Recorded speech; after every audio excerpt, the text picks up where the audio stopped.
ఆనంద్కి ఇస్తే మళ్ళీ నువ్వు కూర్చో అర్ధ గంటకి ఇచ్చినట్టు నువ్వు కూర్చో. థ్యాంక్ యూ తమ్మి, థ్యాంక్ యూ. జై తెలంగాణ.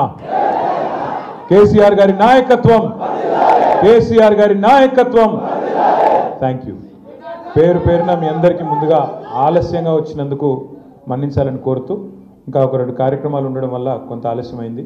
ఇంకోటి నేను మనసులో ఏమనుకున్నా అంటే, మీరు పొద్దున 4కి లేచి 6కి వెళ్ళినరు, కానీ పక్కన సిరిపూరోళ్ళు వచ్చారు పాపం. వాళ్ళు పొద్దున 1 గంటకు లేచి బయలుదేరినని ఇప్పుడే మా ప్రవీణ్ అన్న చెప్తా ఉన్నాడు. కాబట్టి దయచేసి మీరు కొద్దిగా ఆలస్యంగా వచ్చినందుకు మన్నించాలని కోరుతూ, వాళ్ళు కూడా పాపం చాలా దూరం పోవాలి కాబట్టి వాళ్ళని కూడా తొందరలో కలుసుకునేది ఉంది.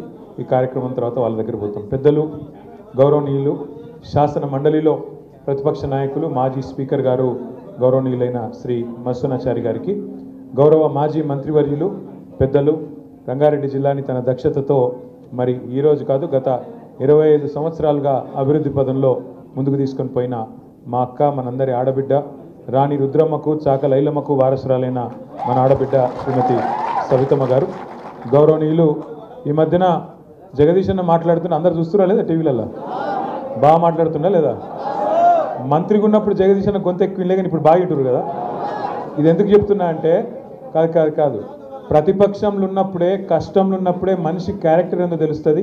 మరి ఇలా నిజమైన తెలంగాణ బిడ్డగా, నిజమైన కేసీఆర్ గారి తమ్ముడుగా అద్భుతంగా వీరోచిత పోరాటం చేస్తున్న అన్న గౌరవనీయులు సూర్యాపేట శాసనసభ్యులు మాజీ మంత్రివర్యులు జగదీష్ రెడ్డి అన్న గారు, అదేవిధంగా పెద్దలు, మాన్యులు, మరి ఇంకా 8-9 సంవత్సరాల సర్వీస్ని కూడా వదిలిపెట్టుకొని ప్రజాసేవలో ఈరోజు నిమగ్నమై, గతంలో ఎంత పద్ధతిగానైతే గురుకులాలను అద్భుతంగా తీర్చిదిద్దినారో మళ్ళీ రేపు తెలంగాణను కూడా అంతే పద్ధతిగా తీర్చిదిద్దాలనే సంకల్పంతో పనిచేస్తున్న గౌరవ పెద్దలు మరి అన్న ఆర్ఎస్ ప్రవీణ్ కుమార్ గారు, మరి ఈరోజు ఒక రకంగా చెప్పాలంటే పెళ్లి కొడుకు అందంగా కూడా తయారై వచ్చిండు.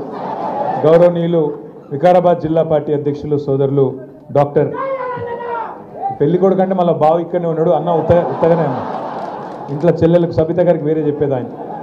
మా సోదరుడు డాక్టర్ మెతక ఆనంద్ గారు, మా మహేష్ రెడ్డి అన్న మాజీ శాసనసభ్యులు, మరి రేవంత్ రెడ్డి పెట్టిన దొంగ కేసుల 40 రోజులు జైలుకు పోయిండు మన కొడంగల్ రైతుల కోసం పట్నం నరేందర్ రెడ్డి అన్న మాజీ శాసనసభ్యులు, గౌరవనీయులు మునుగోడు మాజీ శాసనసభ్యులు కూసుకుంట్ల ప్రభాకర్ రెడ్డి గారు, రాజ్యసభ మాజీ సభ్యులు, మన పార్టీ కార్యాలయ ప్రధాన కార్యదర్శి గౌరవనీయులైన శ్రీ రావుల చంద్రశేఖర్ రెడ్డి గారు, అన్న నాగేందర్ గౌడ్ అన్న, శుభప్రద్ అన్న, వేదిక మీద కూర్చున్న మరి వివిధ మండలాల పార్టీ అధ్యక్షులకు, అదేవిధంగా పార్టీ సీనియర్ నాయకులకు, వికారాబాద్ నియోజకవర్గంలోని అన్ని మండలాల నుంచి కూడా తరలి వచ్చిన మా తమ్ముళ్లకు, అన్నలకు, అక్క చెల్లెళ్లకు, పత్రికా మిత్రులకు పేరు పేరున అందరికీ హృదయపూర్వకంగా స్వాగతం, సుస్వాగతం.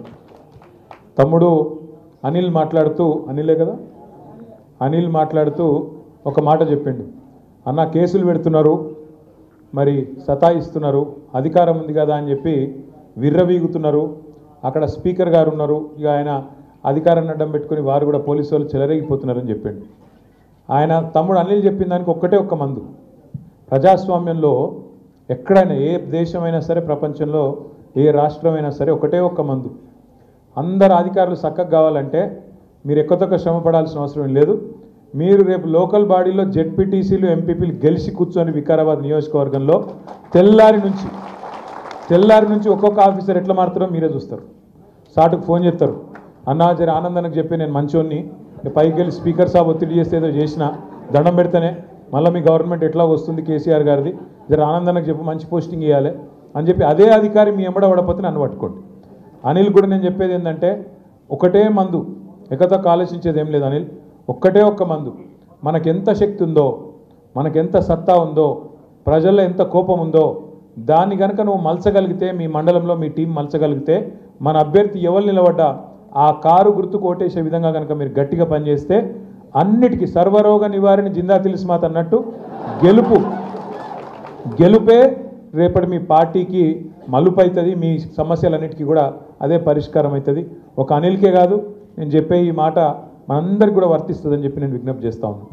అట్లాగే మా తమ్ముడు శ్రీకాంత్ రెడ్డి గారు కొద్దిగా బాధపడ్డాడు, మా మరపల్లి అధ్యక్షుడు. ఏమన్నాడు, అన్న మరి ఇదివరకు ఏం చేసినాం ఏం చేయలేదని పక్క పెడదాం, కానీ పని చేసుకుంటూ పోదాం, గట్టిగా నడుద్దాం అని మాట్లాడండి. సంతోషం శ్రీకాంత్. కాకపోతే ఒకటి మాత్రం వాస్తవం, మీరు అన్నది కూడా వాస్తవం, నేను కూడా ఒప్పుకుంటా.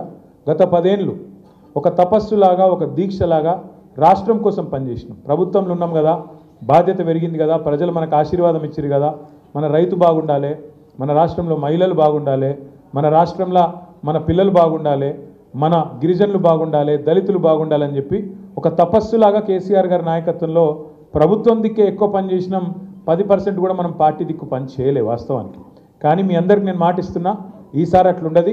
బరాబర్ అటు పార్టీని ఇటు ప్రభుత్వాన్ని రెండింటిని మిమ్మల్ని కళ్ళల్లో ఒత్తులేసుకొని మిమ్మల్ని కాపాడుకుంటూ బ్రహ్మాండంగా మీకు న్యాయం చేస్తాం, రాష్ట్రానికి న్యాయం చేస్తాం. ఇది మా అందరికీ ఇప్పటికే ఆ ఎహసాస్ వచ్చింది. తప్పకుండా న్యాయం జరుగుతుందనే మాట కూడా మా తమ్ముడు శ్రీకాంత్ రెడ్డి అయితే చెప్పిండు, దానికి సమాధానంగా నేను చెప్తా ఉన్నా. ఇక మా మల్లేష్ అన్న 25,000 ఓట్ల మేయాడుతో గెలుస్తామన్నాడు. నేను మొన్న ఆడ అమెరికాలో చెప్పిన, ఇప్పుడు మళ్ళీ చెప్తున్నా. అదేదో సినిమాలో అల్లు అర్జున్ చెప్పిండు. ఏం చెప్పిండు? కళలన్నా కాస్ట్లీ కళలు కనాలి, కనేటప్పుడు ఏమనాలి నువ్వు అంటే 70,000తో గెలుస్తా అనాలి. ఎవడ 25,000 అంటాడు. 70,000తో గెలుస్తాం, కాంగ్రెస్ వాళ్ళు డిపాజిట్ పోగొడతామని చెప్పాలి. కళలన్నా కాస్ట్లీ కనాలి, ఆలోచనలన్నా రిచ్గా ఉండాలి. దానికేం పడదు కదా, దానికేం మిత్తి పడది, దానికి ఏం కాదు. ఏమవుతుంది? ఇప్పుడు నేనేమంటున్నా అంటే ఆలోచించుర్రి మీ అందరు కూడా దయచేసి ఒక్కసారి జాగ్రత్తగా ఆలోచించుర్రి. మనము ఇన్ని అంటున్నాం, పని చేయలేదా మనం 10 ఏళ్ళు? వికారాబాద్లో పని కాలేదా? వికారాబాద్ జిల్లా అయిందా లేదా? చెప్పుకున్నామా మనం చక్కగా? ఏ సాటుకు చెప్పుకున్నాం. ఎవరు చెప్తారు? మీరే చెప్పాలి. వికారాబాద్ జిల్లా అయిందా కాలేదా? ఎప్పటికాలా వికారాబాద్ జిల్లా కావాలనేది ఎవరు చేసిర్రు? మరి అసలు వికారాబాద్లో కేసీఆర్ ఓడిపోతున్న మనం ఏం చేసినాం? మరి అట్లాగే వికారాబాద్కు మెడికల్ కాలేజ్ వస్తుందని ఎప్పుడైనా అనుకుర్రా మీరు? వచ్చిందా? వికారాబాద్కు నర్సింగ్ కాలేజ్ వచ్చిందా? ఒక్కటారు ఇట్లా చెప్తే 200 పెన్షన్ 2,000 అయ్యిందా? కేసీఆర్ గారు చేసిండ్రా? మీరు కలలో కూడా ఊహించని విధంగా రైతులు 70 లక్షల మంది ఖాతాల్లో 73,000 కోట్లు రైతు బంధు రూపం లేచిండా? 2 సార్లు ఒక్కసారి